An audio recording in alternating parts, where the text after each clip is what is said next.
Atlantic City, New Jersey is one of the beach cities on the east coast of the U.S.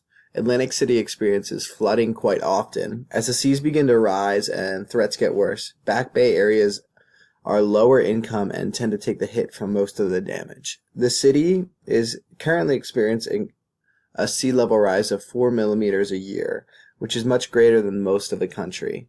Atlantic City has placed many sand dunes to prevent the ocean waves from coming directly out and onto the houses located right at the ocean.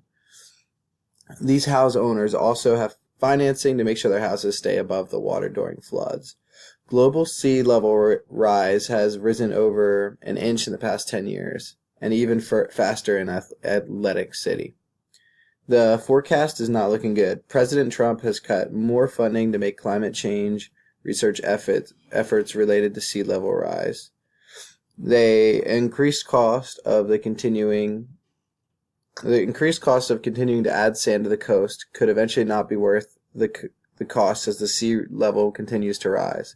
As sea level rises and the economy should do worse, there are hopefully some potential solutions. One strategy involves large pumps that move out the excess water. Hopefully, improvements in technology will allow for greater reduction of damage in the future.